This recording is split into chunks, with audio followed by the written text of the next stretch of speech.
보응을 하는 때가 여호와의 때라고 말씀하고 있는 것을 보게 됩니다. 우리 9절도 한번 보겠습니다. 4절과 9절이 똑같은 말씀인데 내가 너를 불쌍히 여기지 아니하며 공률히 여기지도 아니하고 내 행위대로 너를 벌하며 너의 가정한 일이 너희 중에 나타나게 하니라. 나 여호와가 때리는 이 일임을 내가 알리라 라고 하면서 하나님께서 그들이 행한 대로 보응하시는 때 그것이 끝이라는 것을 말씀해 주고 있습니다. 또한 여호와의 때에는 그 무엇으로도 그들은 구원받을 수 없다라고 이야기합니다. 그 하나님의 때를 건져줄 그 어떤 것도 없다라고 이야기를 하면서 에스겔 선지자는 그때 너희들이 아무리 은과 금으로 너희들을 구원한다 할지라도 구원받지 못하고 이것들은 오물과 같이 취급될 것이다 라고 말씀을 합니다.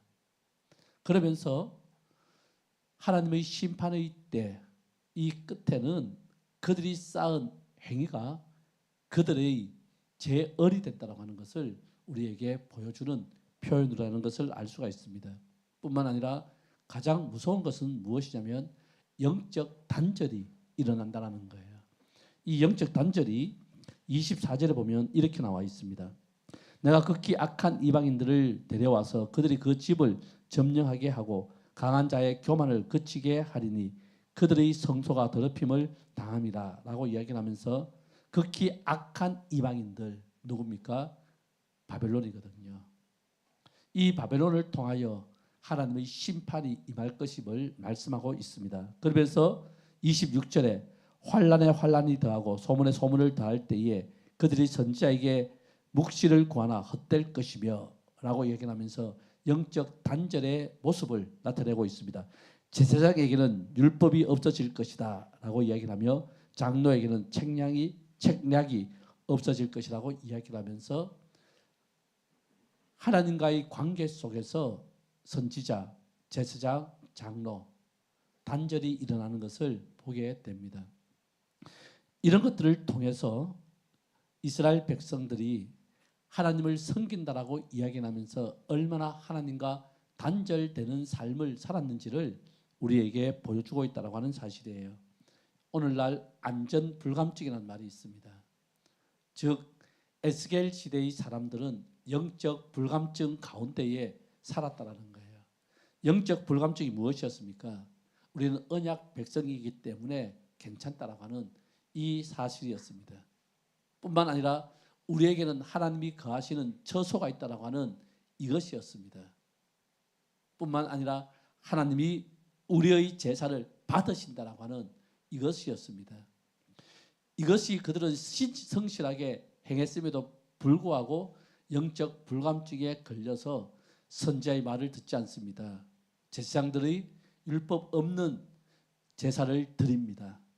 이 모습들이 어떻게 나타납니까? 그들은 언약을 깨트리는 삶, 계명을 지키지 않는 삶으로 나타났거든요. 또 어떤 모습으로 나타납니까? 성전에 가정한 것들을 두었습니다. 즉 우상을 성전에서 섬겼다는 거예요. 뿐만 아니라 하나님이 받지 않으시는 제사를 드렸습니다.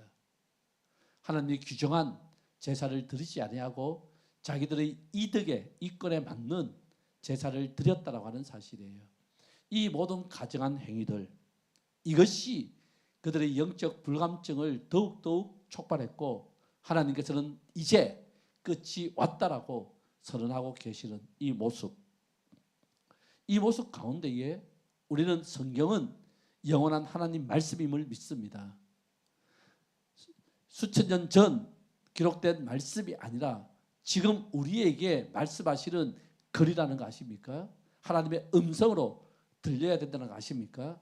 이게 성경의 가장 큰 특징이에요. 예수 그리스도를 믿지 않는 사람들, 성령의 조명을 받지 못한 사람들, 이 성경 옛날 말이야, 옛날 글이야 라고 하는데 영적 민감증을 가지고 있는 사람들은 이 글이 지금 살아 역사하시는 하나님의 음성으로 들려야 된다는 거예요. 들린다는 거예요. 에스겔 시대의 사람들, 이 사람들의 특징이 무엇이었습니까? 이 사람들은 하나님의 말씀에 귀 기울이지 않았습니다. 그래서 하나님께서 그토록 준비하라 준비하라 라고 했음에도 불구하고 준비하지 않았어요. 에스겔 시대 사람들은 하나님의 심판에 대한 예고를 끊임없이 들었습니다. 그럼에도 불구하고 그들에게 이 심판이 갑자기 임하는 심판이 되었다고 하는 사실이에요. 그러면서 하나님의 그 심판은 그 어떤 것으로 그 무엇으로도 막을 수 없는 심판이었음을 보여주고 있다고 하는 사실입니다. 하나님께서 준비하라 라고 했는데 듣지 않았기 때문에 하나님께서는 심판하신다고 그렇게 말씀하셨는데 그들에게 심판은 갑자기 임하는 심판이 되었다고 하는 사실이에요. 오늘 우리 시대에 이 말씀이 여러분 영적 불감증으로 들립니까? 영적 민감증으로 들립니까? 오늘 우리 시대에도 하나님의 성경, 하나님의 음성으로 우리에게 들리는 이 살아 역사하시는 하나님 말씀, 이스라엘 백성들의 삶을 통해서 하나님께서는 하나님의 구원 계획의 예표를 보여주셔요. 오늘 우리 시대의 하나님 말씀은 우리 시대를 살아가는 삶이지만 다음 세대들에게는 하나님의 구원 계획의 예표로 나타난다는 거예요. 우리는 구약의 모든 것들이 예수 그리스도를 예표한다라고 이야기를 합니다. 동일하게 이스라엘 백성들의 삶은 하나님의 구원 계획의 예표예요. 예표라는 것은 또 이런 삶들, 이런 말씀들이 그대로 이루어진다는 거거든요. 이런 가운데에서 에스겔 시대에 선자를 통하여 하나님의 말씀이 그토록 전해졌음에도 그들은 귀 기울이지 않았기 때문에 갑자기 임하는 심판이 되었습니다. 그러면서 예수님께서는 노아의 때라고 이야기를 해요. 노아의 때에 하나님의 심판이 갑자기 임했다라고 이야기를 합니다. 갑자기 언제 임했습니까? 그들이 먹고 마시고 장가가고 시집가면 평상적인 일상적인 생활을 할 때에 갑자기 임했다라고 말씀을 합니다. 인자의 때도 그렇게 됐다라고 말씀하시거든요. 보십시오. 에스겔 시대의 사람들 하나님 말씀이 전해졌습니다. 듣지 않았습니다. 하나님이 심판하시다고 말씀하셨습니다. 그러나 그들은 믿지 않았습니다. 그 심판은 갑자기 임했던 것처럼 예수 그리스도의 재림, 성경은 분명히 말씀하고 있습니다. 곧 오실 것이라고, 깨어 준비하라고. 그러나 준비되지 않은 사람에게는 예수 그리스도의 재림은 갑자기 임하는 재림이 된다는 것을 우리가 다시 한번 바라볼 때에 사도 베드로 또한 베드로전서 3장 9절에서 이렇게 말씀하고 있습니다.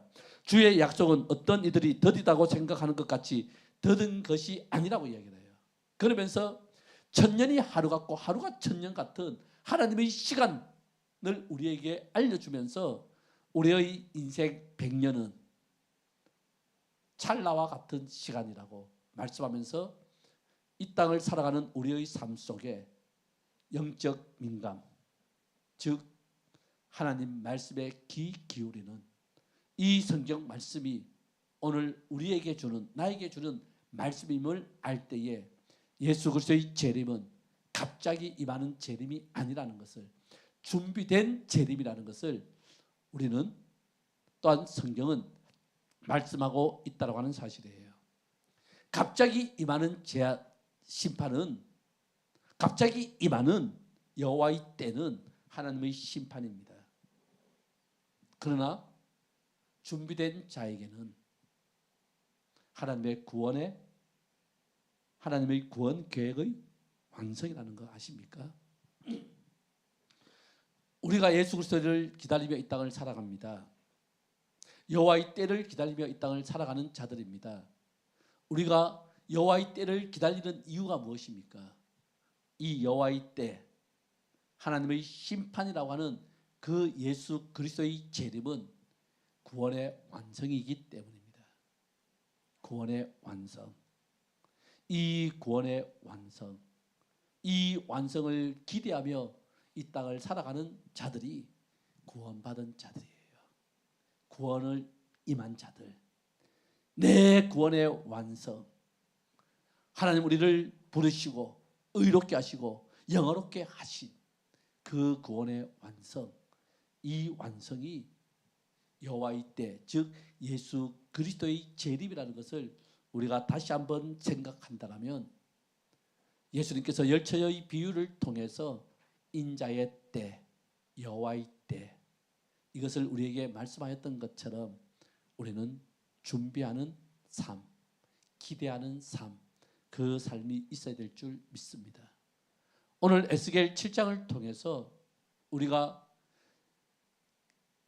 갑작스럽게 임하는 예수 그리스도의 재림이 아니라 우리가 준비한 이 예수 그리스도의 재림이라고 여긴다면, 에스겔 7장을 통하여 오늘 우리는 회개할 것이 있다라면 이 회개를 내일로 미루지 않고 오늘 회개하는 이 자세가 얼마나 중요한지를 우리는 에스겔 선지자를 통하여 다시 한번 보아야 한다고 하는 사실입니다.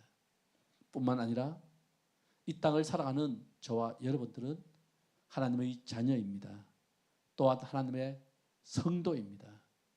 예수 그리스도의 재림을 기다리며 살아가는 우리는 이 땅을 거룩하게 하나님의 계명에 걸맞는 삶을 살아가는 저와 여러분들이 될 때에 우리는 갑작스러운 예수 그리스도의 재림이 아니라 준비된 예수님을 맞이하는 자들이 될 줄 믿습니다. 오늘 에스겔 7장을 통해서 하나님과 민감한, 하나님과 교제하는 선지자의 묵시가 있고 제사장의 율법이 있고 장로의 책량이 있는 오늘 하루가 되기를 소망합니다. 기도하겠습니다. 사랑의 주님, 북이스라엘의 멸망과 남유다의 멸망을 통하여 하나님께서 말씀하셨던 끝이 왔도다, 끝이 왔도다, 여호와의 심판이 임하니라, 여호와의 심판이 임하니라 라고 하신 그 말씀을 우리가 기억하면서 이 땅을 살아가는 우리들, 예수 그리스도의 다시 오심을 준비하는 자들입니다. 이 준비를 통하여 우리 하나님께서 우리를 구원하여 주신 구원의 완성이 어떻게 나타나는지 기대하는 저희들 되게 하여 주옵소서. 더욱 영적 민감증을 가지고 이 땅을 살아갈 때에 성령님께서 우리 안에서 더욱더욱 역사하여 주시어 성령 충만한 성도의 삶 살아갈 수 있도록 인도하여 주옵소서. 오늘 또 우리에게 다시 한번 숙제를 주셨습니다. 선거가 끝난 이때에 국민들이 분열이 아닌 화합으로 하나님 내일을 오늘을 달려갈 수 있는 이 나라 되게 하여 주옵시고, 이것을 위하여 더욱 기도하며 그것에 더욱 협력하는 우리 성도들 되게 하여 주옵소서. 예수님 이름으로 기도드리옵나이다. 아멘. 하늘에 계신 우리 아버지여, 이름이 거룩히 여김을 받으시오며 나라에 임하옵시며 뜻이 하늘에서 이루어진 것 같이 땅에서도 이루어지이다. 오늘날 우리에게 일용할 양식을 주옵시고 우리가 우리에게 죄 지은 자를 사하여 준 것 같이 우리 죄를 사하여 주옵시고 우리를 시험에 들게 하지 마옵시고 다만 악에서 구하옵소서. 대개 나라와 권세와 영광이 아버지께 영원히 싸움나이다. 아멘.